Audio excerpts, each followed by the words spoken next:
नमस्कार, मैं केशव राय विश्व हिंदी अकादमी मुंबई से।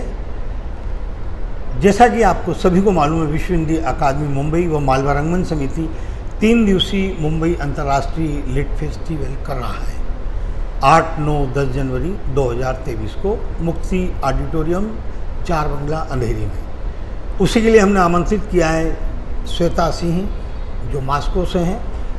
श्वेता सिंह जी बहुमुखी प्रतिभा की जैसे कि ना धनी है। आपने सुना होगा कि कई बार कवयित्री होती हैं, गज़लकार होती हैं, गायिका होती हैं, लेकिन मूर्ति कला यानी कि शिल्पकार बहुत कम कलाकार होते हैं। तो आप शिल्पकार भी हैं, आरजे भी हैं और हिंदी के प्रचार प्रसार में रूस ही नहीं पूरे विश्व में भी आप उसका प्रचार प्रसार करती हैं। और मॉस्को में कला के जो विविध रंग हैं उन्हें भी आयोजित करती रहती हैं। हर बार कभी गायकी के, कभी गज़ल के, संगीतमय प्रोग्राम और साहित्यिक सांस्कृतिक प्रोग्राम भी आए दिन आप करती रहती हैं। तो नमस्कार जी। नमस्कार। 8, 9, 10 जनवरी को हमने आपको आमंत्रित किया है, आपने स्वीकार किया है।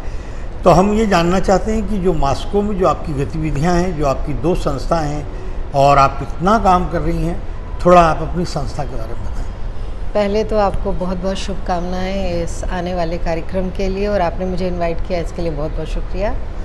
और जहाँ तक मॉस्को की बात मैं बताऊँ तो वहाँ पे मेरी 2 संस्था है। एक वॉइस ऑफ मॉस्को जो साहित्य से जुड़े हुए जितने भी काम होते हैं वो करते हैं। वहाँ के रशियन स्टूडेंट्स को हमारे हिंदुस्तान का साहित्य पहुँचाती हूँ मैं, उनको समझने में, क्योंकि उनके पास जो भी है वो पुराने साहित्यकारों की रचनाएं हैं। तो नए नए साहित्यकार जो अच्छा लिख रहे हैं वो मैं वहाँ तक पहुँचाने की कोशिश करती हूँ। और सिर्फ साहित्य ही नहीं, हमारे कल्चर, हमारे आर्ट, हमारी म्यूज़िक, किसी भी तरीके से मैं अगर देश की सेवा कर सकूँ तो वो मैं करने की कोशिश करती हूँ।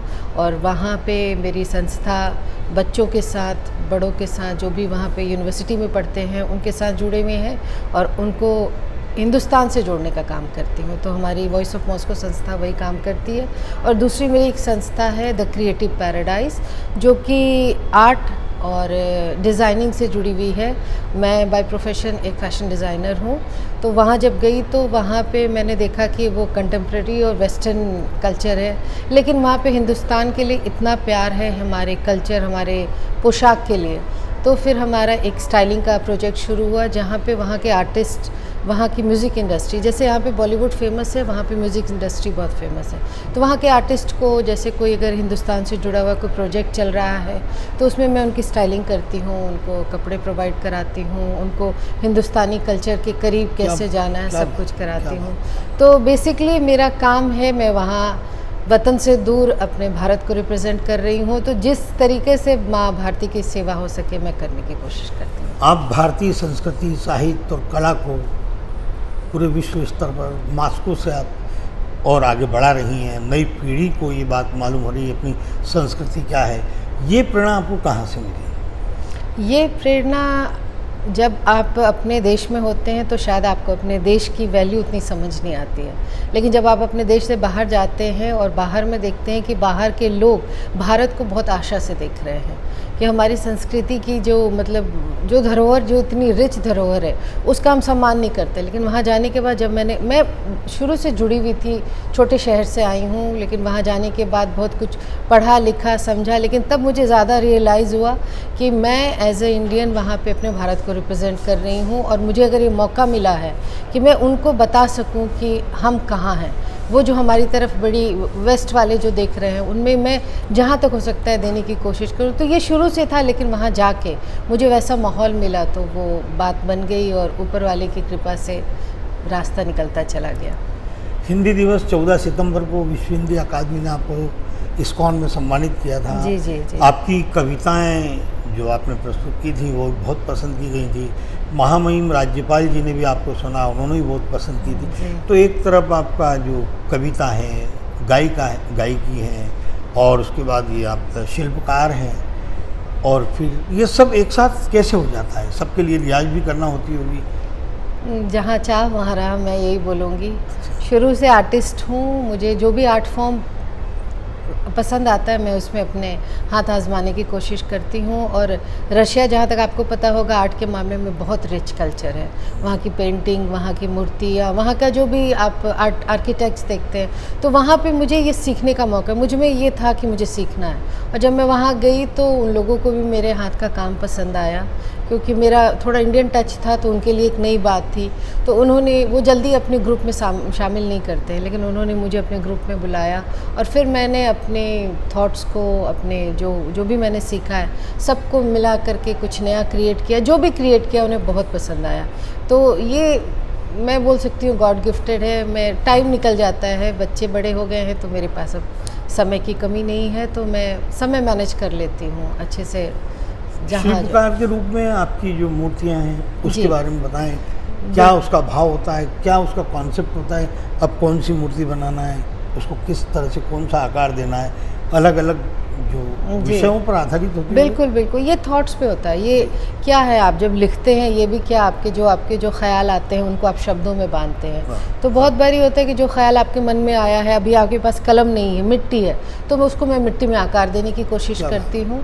तो मैं कुछ सोच के शुरू नहीं करती हूँ, मैं बोलती हूँ ऊपर वाला करवाता है। बस मैं एक अच्छे भाव से कि हाँ मुझे कुछ नया बनाना है, वो शुरू करती हूँ। कुछ दिमाग में रहता है, ढांचा रहता है। तो ये बनाने का तरीका बहुत डिफ़िकल्ट है। ये ब्रॉन्ज स्कल्पचर्स होते हैं। पहले उसको मिट्टी में आप अपनी भावनाओं को, आपने जो सोचा है उसको आकार देते हैं, फिर उसका मोल्ड तैयार होता है, फिर उसमें लिक्विड वैक्स डालते हैं और फिर वापस से उसमें पूरा प्रोसेस रिपीट किया जाता है। और उसके बाद उसमें लिक्विड ब्रॉन्ज डालते हैं और फिर उसकी पूरी पॉलिशिंग, डिटेलिंग, मतलब एक स्कल्पचर बनाने में 6 से 7 महीने लगते हैं। और है मुश्किल काम, लेकिन जब वो बन के आता है तो फिर दिल को बहुत तसल्ली मिलती है कि हाँ आपने जो मेहनत दिया है वो बिल्कुल साकार रूप में बहुत अच्छा खिल के ये पहली मूर्ति जब बनी वो कैसे बनी और ये कैसे मन में आया कि मूर्तिकार बनना? मैं एक्चुअली पहले मैं वहाँ पे जब गई थी तो वहाँ पे मैं फ्लावर मेकिंग का काम भी करती थी। मैं वहाँ पे जहाँ रहती थी वहाँ पे एक जापानीज़ एम्बेसडर की वाइफ रहती थी, तो वो जापानीज़ फ्लावर सिखाती थी। तो मुझे वो बहुत इंटरेस्टिंग लगा, तो मैं उनके पास गई सीखने के लिए। तो उनको मेरा काम पसंद आया। तो एम्बेसडर लोग तो ज़्यादा दिन 3 साल के लिए वहाँ रहते हैं। तो जब वो जाने लगे तो उन्होंने अपना सारा बिज़नेस मुझे दे दिया कि आप उसको कंटिन्यू करो, क्योंकि आप कर सकते हो। तो मैंने वहाँ पर करना शुरू किया। तो वहाँ पर एक स्कल्पचर आर्टिस्ट था जिसने कहा कि आपका हाथ, मुझे लग रहा है स्कल्पचर में बहुत सही जाएगा, आप एक बार ट्राई करिए। तो मुझे उतना खुद पे कॉन्फिडेंस नहीं था, लेकिन उन्होंने कहा कि मैं आपको एक नंबर देती हूँ, आप जाइए। वो बहुत चूज़ी है, अगर उनको आपका काम पसंद आया फिर वो आपको अपनी टीम में ले लेंगे। तो जब मैं उनके पास गई तो उन्होंने पहले तो बहुत अच्छे से वेलकम नहीं किया, क्योंकि आज तक कभी कोई इंडियन उनके पास गया नहीं था। तो उन्होंने कहा इंडियंस को उतना, मैंने अभी तक किसी इंडियन के साथ काम नहीं किया है। तो उन्होंने एक मूर्ति रख दी मेरे सामने और बोला कि आप इसको बनाइए। मैंने सोचा कि मैं तो यहाँ सीखने आई हूँ, मुझसे बोल रहे हैं कि आप इसको कॉपी करिए, मैं कैसे करूँ इसको। फिर भी मैंने हिम्मत की, मैंने कहा चलो मैं देखती हूँ क्या कर सकती हूँ। और आप विश्वास नहीं करेंगे, मैंने बस भोले बाबा का नाम लिया और शुरू हो गई। और 3 घंटे में वो मूर्ति एज इट इज़ बन गई। मुझे खुद भी नहीं विश्वास हुआ कि मैंने वो बना दिया। तो उनको मेरा काम बहुत पसंद आया। उन्होंने पूछा आपने कहीं सीखा है? जब मैंने बताया कि नहीं, मैं पहली बार मिट्टी से काम कर रही हूँ, तो उनको बहुत अच्छा लगा और फिर उन्होंने मुझे अपनी टीम में शामिल किया और फिर आगे एक अच्छा, हम देखते हैं कि पूरे विश्व स्तर पर जो पेंटिंग से 15-15, 20-20 करोड़ की वो बिकती हैं, इसी तरह से मूर्तियों का भी जी बहुत ज़्यादा, बहुत ज़्यादा। ये भी बहुत कॉस्टली चीज़ है, छोटा मोटा आर्ट नहीं है। एक तो आपको जैसे मैंने बताया समय बहुत लगता है और इसका प्रोसेस और पूरा ब्रॉन्ज है, तो ऑब्वियसली इसकी कॉस्टिंग बहुत ज़्यादा होती है। और अगर लोगों को पसंद आ गई एग्जीबिशंस में तो फिर तो इसकी वैल्यू बहुत बढ़ जाती है। अभी मेरी एक पेंटिंग इस्तांबुल एग्जीबिशन में लगी थी जो लोगों ने बहुत पसंद की। तो ईश्वर की कृपा से उसके बहुत सारे ऑर्डर्स आ रहे हैं। तो मूर्ति और पेंटिंग में देखते हैं कि जब सामने उसको दिखती है तो ऐसा लगता है सजी हुई वो सामने है। तो ये जो मूर्तिकार या पेंटर जी, तो हर उसकी जो कृतियाँ जो जिसको आकार देती, हर उसमें वो पूरी तरह से संतुष्ट होता है मूर्तिकार या पेंटर कि यार ये यहाँ पर या कहीं छूट गया है या ये बहुत अच्छी है मेरी मुझे लगता है कोई भी सच्चा आर्टिस्ट अपने काम से कभी संतुष्ट नहीं होता है, हमेशा उसमें कुछ न कुछ गुंजाइश रह जाती है। तो जहाँ आप सेटिस्फाई हो जाएंगे तो आप वहाँ ठहर जाएंगे। तो मुझे लगता है कि नहीं, आपको हमेशा लगेगा कि नहीं इसमें कुछ और किया जा सकता था, लेकिन आपको एक जगह आके रुकना पड़ता है, क्योंकि फिर वो आप अच्छे करने की जगह और उसको ख़राब ना कर दें, इसलिए हमें समझाया गया है कि एक लिमिट के बाद आप छोड़ दो इसको, फिर 1-2 साल बाद आपको लगे कि इसमें कुछ और एडिशन करना है तो आप उसमें एडिशन करो। वो कौन सी कृति है, मूर्ति, जिसमें आपको समीक्षाएं या आलोचना या कुछ अलग हटकर प्रतिक्रियाएं मिली? मेरी एक सर्कल ऑफ लाइफ करके एक स्कल्पचर है, जिसमें मैंने प्रकृति और पुरुष को दिमाग में रख के बनाया था, और उसको मैंने थोड़ा कंटेम्प्रेरी लुक देने की कोशिश की, और उसको मतलब एक चक्र के रूप में दिखाया कि कैसे प्रकृति पुरुष मिलते हैं तो एक सृजन होता है। तो उस थॉट को लेकर उसमें मैंने पहले एक कविता लिखी थी और उसको फिर मैंने आकार देने की कोशिश की। तो उसको लोग बहुत पसंद करते हैं, क्योंकि वो समझ नहीं पाते हैं कि ये टिपिकल इंडियन फॉर्म है या वेस्टर्न। मैंने कहा ये मुझे नहीं मालूम, ये मेरे थॉट से निकला हुआ है, तो वो लोग को बहुत पसंद आती है।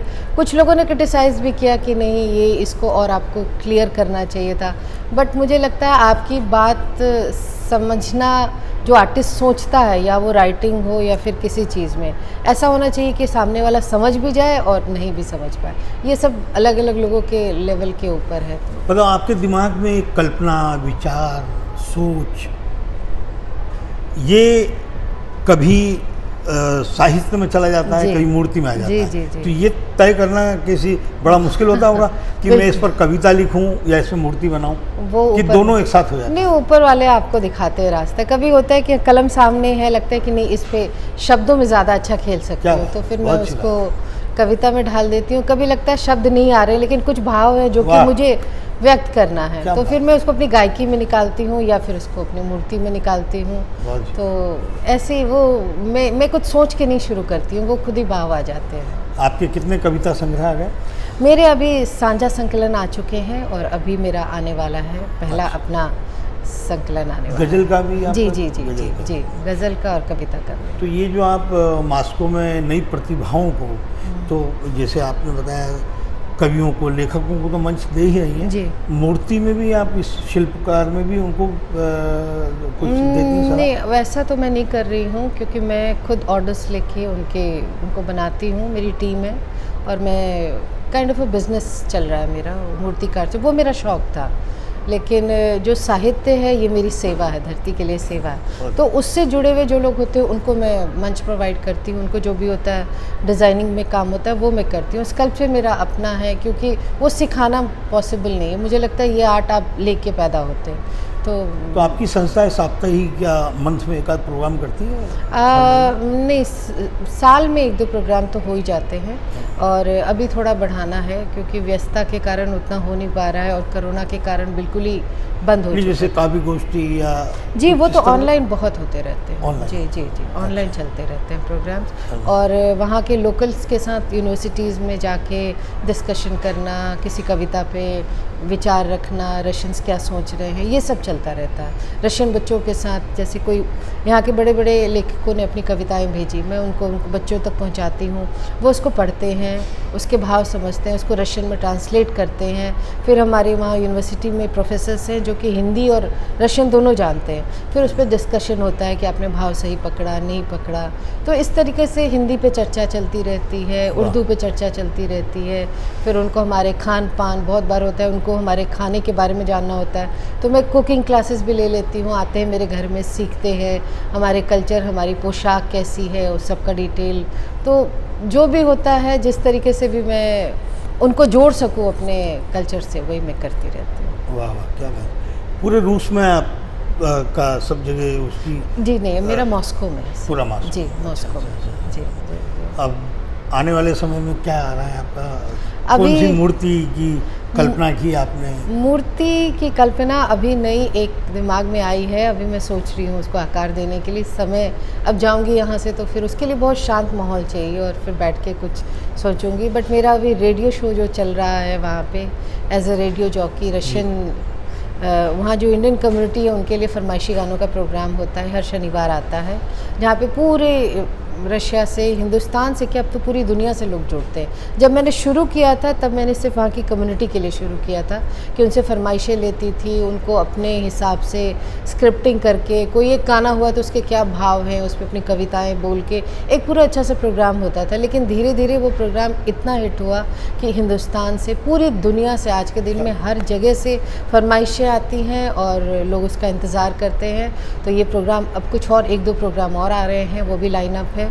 तो मैं रेडियो के थ्रू अपने ऑडियंस से जुड़ी हुई हूँ, तो रशिया में लोग उसको बहुत पसंद कर रहे हैं। और स्पेशली एक प्रोग्राम आ रहा है रशियंस के लिए जो हिंदुस्तान को जानना चाहते हैं, और उसमें कुछ रशियन गाने भी होंगे, इंडियन गाने भी होंगे, कुछ रशियन लोगों से इंटरव्यू करूँगी, और इस तरीके से सोचा है कुछ लाइनअप। क्या बात। अभी 9 तारीख को प्रवासी दिवस है और 10 तारीख को विश्व हिंदी दिवस। जी जी। तो विदेशों में जो अपने प्रवासी बसे हुए हैं, अच्छा काम कर रहे हैं, काफ़ी तादाद में भारत आते हैं। जी, आप भी हर साल लगता है आपका कि विश्व हिंदी दिवस कहाँ मनाती हैं? विश्व हिंदी दिवस मैं ज़्यादातर तक अभी तक तो मॉस्को में ही मनाती हूँ। आप आयोजन करती हैं? जी जी जी जी, वहाँ पे होता है आयोजन। और हिंदुस्तान आना तो मेरा नहीं हुआ है अभी तक, लेकिन मैं कोशिश करूँगी। आइए आप। बिल्कुल आऊँगी, बिल्कुल बिल्कुल आऊँगी।